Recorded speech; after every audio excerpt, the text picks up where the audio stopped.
बलूचिस्तान के जिला खारान में सिक्योरिटी फोर्सेस का कामयाब इंटेलिजेंस बेस्ड ऑपरेशन 7 दहशतगर्द जहन्नुम वासिल, मुतादिद जख्मी। सिक्योरिटी जराये का कहना है रद्दुल फितना 3 के तहत सिक्योरिटी फोर्सेस ने खारान के इलाके लज्जे में इंटेलिजेंस बेस्ड ऑपरेशन किया।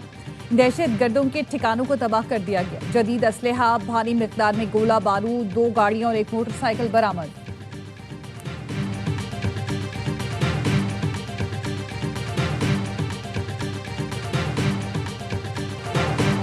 रेंजर्स और सीटीडी का कराची जेकब लाइन में ऑपरेशन। फितना खवारिज के दहशतगर्द शहजाद उर्फ डंगर को गिरफ्तार कर लिया। तर्जुमान रेंजर्स का कहना है गिरफ्तार मुलजिम और उसके साथी हसास मकामात पर दहशतगर्दी की मनसूबाबंदी कर रहे थे। दहशतगर्द के दीगर साथियों की गिरफ्तारी के लिए छापे मारे जा रहे हैं।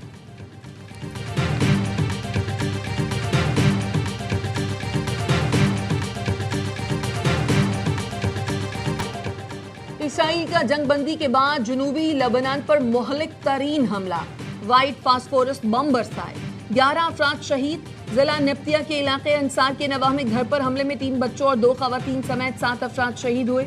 इसराइली काबिज फौज ने अलियत ताहिर के पहाड़ी इलाकों में वाइट फास्फोरस बम बरसाए।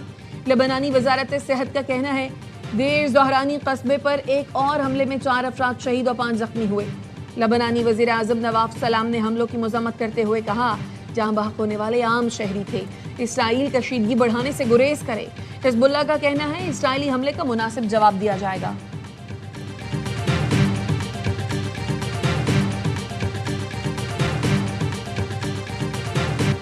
ईरान और ओमान ने आबनाए हुर्मुज़ में जहाज रानी के रास्ते के नक्शे पर इत्तफाक कर लिया। ईरानी वजारत खारजा के तर्जुमान इस्माइल बकाई का कहना है मुज़ाकरात में कोई बड़ी रुकावट नहीं, बातचीत जारी है। आबनाए हुर्मुज़ में अदम इस्तेहकाम का जिम्मेदार ईरान नहीं, अमरीका और इसराइल हैं। ईरानी कौमी सलामती कमेटी के सरबराह इब्राहिम अजीज़ी ने एक्स पर पोस्ट में लिखा अमरीकी सदर आबनाए हुर्मुज़ बंद करने की धमकियां देना बंद करें और अपनी सिक्योरिटी की फिक्र करें। ट्रंप को अपनी हिफाजत के बारे में सोचना चाहिए। मुमकिन है उन्हें अपनी जान बचाने के लिए फूड ट्रक में छुपना पड़े।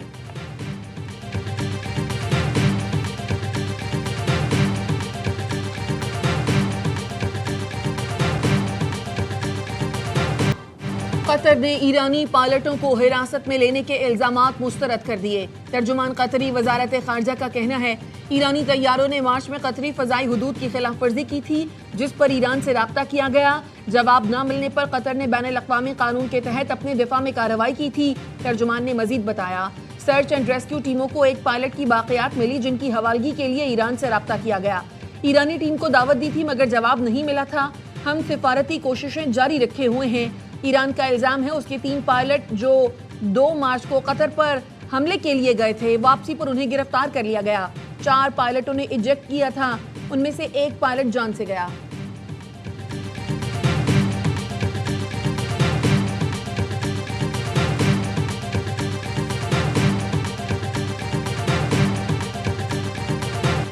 यमन ने हौसियों के हमले में तबाह होने वाली अलमक्खा बंदरगाह बंद कर दी। बंदरगाह के डायरेक्टर का कहना है हालिया हमलों में बंदरगाह को 25 से ज़ायद मिसाइलों से निशाना बनाया गया। हौसी बागियों के हमले में 8 यमनी बाशिंदे जाम बहक हो गए। तकरीबन $16 मिलियन का माली नुकसान हुआ। अलमक्खा बंदरगाह ने हालिया हमलों के बाद तिजारती और बहरी सरगर्मियाँ मुअत्तल कर दी। BBC का कहना है हौसियों के बढ़ते हुए हमलों से यमन में बड़े पैमाने पर जंग दोबारा शुरू होने का खदशा पैदा हो गया।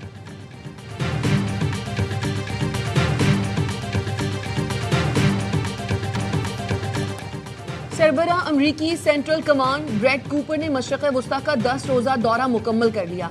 सेंटकॉम के मुताबिक ब्रैड कूपर ने 6 ममालिक का दौरा किया।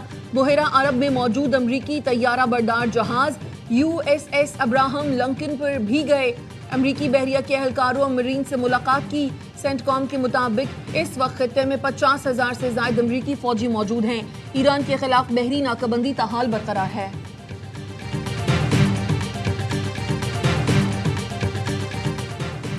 रूस और यूक्रेन के रात भर एक दूसरे पर ड्रोन हमले। रूस ने सदर ज़ेलेंस्की के आबाई इलाके में ड्रोन दागे जिसमें एक शख्स हलाक और कई जख्मी। रूसी फौज का ज़ापोरोज़िया में एक बस्ती पर कंट्रोल संभालने का दावा। यूक्रेन के हुकाम का कहना है रूस ने 24 घंटे में लॉजिस्टिक मराकज़, ईंधन और तवानाई की तंसीबात और नकलो हमल के बुनियादी ढांचे को निशाना बनाया। रूसी हुकाम के मुताबिक यूक्रेन की जानिब से रात में 130 से ज़ायद ड्रोन दागे गए। 3 अफराद जख्मी हुए। गुज़श्ता रोज़ यूक्रेन ने रूसी खलाई रॉकेट बनाने वाले प्लांट पर भी हमला किया था।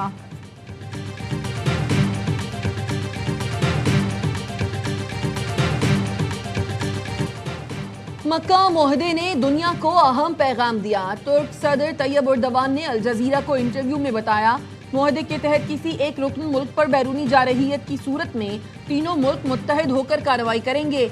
मक्का मुअहदा मुस्तकबिल में दीगर मुल्कों की शमूलियत की भी इजाजत देता है। तैयब एर्दोगान ने शाम के दौरे का इंदिया भी दिया। डार्विन टेस्ट में बांग्लादेश टीम की तारीखी फतह, ऑस्ट्रेलिया को उसकी सरजमीन पर पहली बार शिकस्त दे दी। 57 रन का हदफ 1 विकेट के नुकसान पर हासिल किया। शादमान इस्लाम ने 25, मोमिनुल हक ने 30 रन बनाए। ऑस्ट्रेलियावी टीम दूसरी इनिंग्स में 284 रन बनाकर आउट हुई। कैमरॉन ग्रीन की सेंचुरी भी टीम के काम न आई। बांग्लादेश के हसन महमूद ने मैच में 9 विकेटें हासिल की।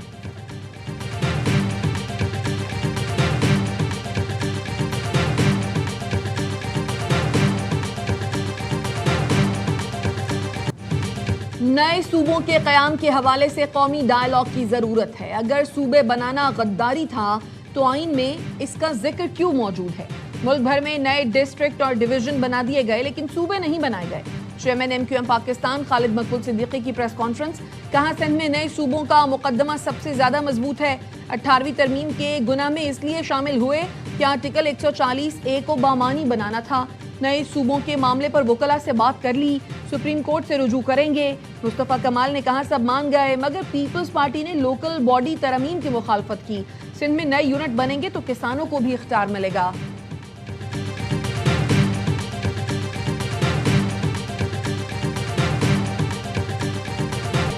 पेट्रोलियम मसनूआत की कीमतों में इजाफे, लेवी और महंगाई के खिलाफ जमात इस्लामी के एहतजाज का दूसरा मरहला। आज लाहौर, कराची, पेशावर और कोयटा में एहतजाज और धरने दिए जाएंगे। लाहौर में शाम 6 बजे वजीर आला हाउस के सामने धरना दिया जाएगा।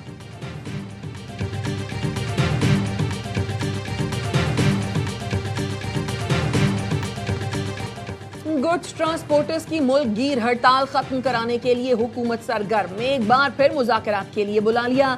मुज़ाकरात आज गवर्नर हाउस कराची में होंगे। ट्रांसपोर्टर्स का कहना है मुतालबात की मंजूरी तक हड़ताल जारी रहेगी।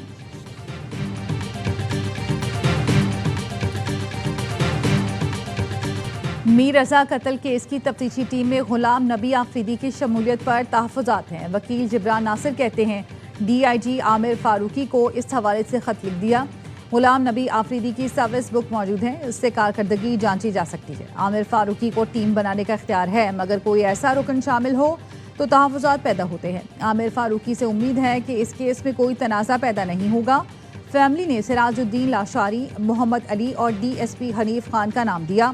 ये तीनों अफसरान तहकीकाती टीम का हिस्सा हैं। हमें कत्ल की शफाफ तहकीकात, मुलव्विस अफराद जिंदा और गिरफ्तार चाहिए। कत्ल के असल किरदार और मुहर्रिक तक पहुंचना सबसे ज्यादा अहम है।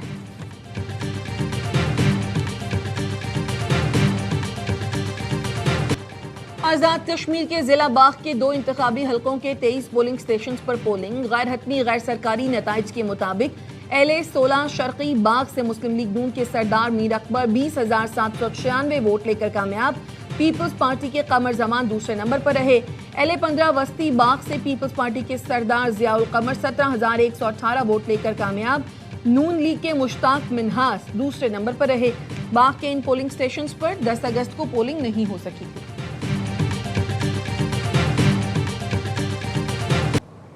उम्मीद नहीं थी PP की तरफ से शिकायत का मौका मिलेगा। आज़ाद कश्मीर में पीपल्स पार्टी की हुकूमत थी, उनका ही वज़ीर आज़म था। हमने हमेशा मुखालफिन के साथ अच्छा सलूक किया। सियासत में मुखालफत को दुश्मनी में तब्दील नहीं होना चाहिए। इस तरह के जरासीम अगर दाखिल हो जाएं तो ये अच्छी बात नहीं। मुस्लिम लीग नून के सदर नवाज शरीफ का नून लीग के मुशावरती इजलास में इजहार ख्याल, कहा अब अवाम के एतमाद को ठेस पहुँचाने की गुंजाइश नहीं। अब हमने काम ना किया तो आज़ाद कश्मीर के अवाम नाराज़ होंगे। मरीम नवाज ने भी पीपल्स पार्टी पर तनकीद के तीर बरसा दिए। आज़ाद कश्मीर में धांधली के इल्ज़ामात का जवाब। मरी इजलास में खिताब करते हुए वज़ीर आला पंजाब मरीम नवाज ने कहा पीपल्स पार्टी ने नून लीग पर धांधली के झूठे इल्ज़ाम लगाए। इल्ज़ामात लगाते वक्त ये भूल गए इंतज़ामिया और हुकूमत उनकी अपनी थी। इनके सूबे में गंदगी के अंबार लगे हैं।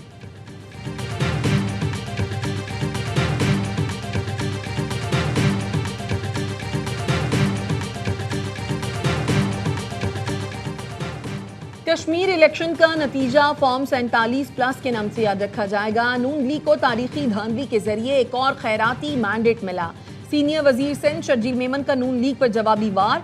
एक्ट पर पैगाम में कहा, जाली मैंडेट से हुकूमत तो बनाई जा सकती है, अवामी मकबूलियत हासिल नहीं की जा सकती। नून लीग को अवाम की हिमायत कभी हासिल नहीं होगी। पीपल्स पार्टी किसी सियासी जमात से दुश्मनी नहीं चाहती, ना कभी की है, लेकिन जमहूरियत के नाम पर धांधली अवामी मैंडेट पर असरअंदाज होने को कबूल नहीं किया जा सकता।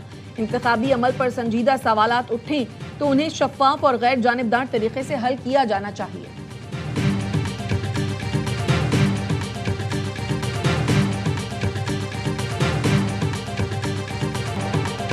सिंध असम्बली के हल्का PS30 खैरपुर में ज़िमनी इंतखाब के लिए पोलिंग जारी। 2,54,000 से जायद वोटर हक की रायदही इस्तेमाल करने के अहल हैं। 164 पोलिंग स्टेशन कायम किए गए। पीपल्स पार्टी के असफंदियार खरल और 7 आज़ाद उम्मीदवार मद्दे मुकाबिल। नशिस्त पीपल्स पार्टी की MPA नईम खरल के इंतकाल के बाद खाली हुई थी।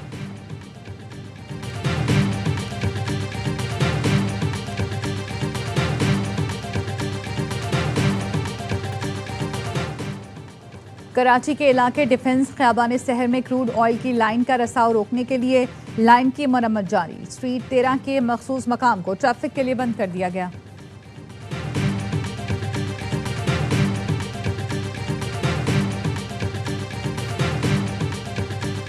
लंदन में भारतीय हाई कमीशन के बाहर कश्मीरी और खालिस्तान के हामी सिखों का एहतजाज। मुजाहिरीन के भारतीय हुकूमत के खिलाफ नारे। मुजाहिरीन ने कश्मीर और खालिस्तान के हक खुद इरादियत का मुतालबा किया। मुजाहिरे में बरतानिया के मुख्तलिफ शहरों से कश्मीरी और सिख कम्युनिटी के अफराद ने शिरकत की। कश्मीरी मुजाहिरीन का कहना था, आलमी बरादरी मसला कश्मीर पर तवज्जो दे।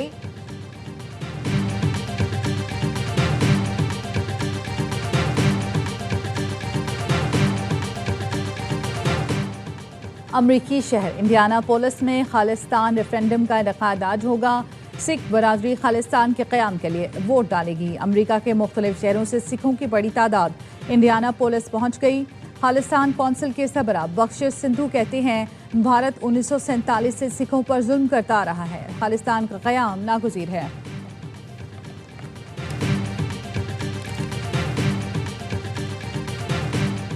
गजा की सूरत हाल। हमास के चीफ मुज़ाकरातकार खलीलुल हय्या मिस्री हुक्काम से मुज़ाकरात के लिए काहिरा पहुंच गए। खलीलुल हय्या इंटेलिजेंस सर्विस के सरबराह हसन रशाद से मुलाकात करेंगे। सदर ट्रंप के दामाद जारेड कुश्नर जल्द इसराइल और मिस्र का दौरा करेंगे।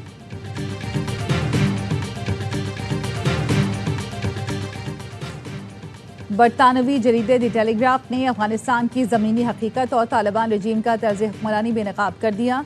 बरतानवी अखबार द टेलीग्राफ ने लिखा, तालिबान रजीम अफगानिस्तान में फतह का जश्न मना रही है, जबकि अवाम भूख और बेरोजगारी से दो चार हैं। तालिबान रजीम के 5 साल में गुर्बत और बेरोजगारी से मजबूर अफगान बेहतर मुस्तकबिल के लिए खतरनाक रास्ते अख्तियार करने पर मजबूर हैं।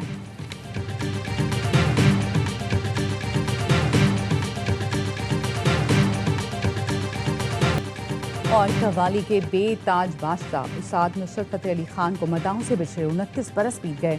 आवाज़ का जादू आज भी जिंदा। उनके गाने और कव्वालियाँ सुनने वालों के दिलों में बसते हैं।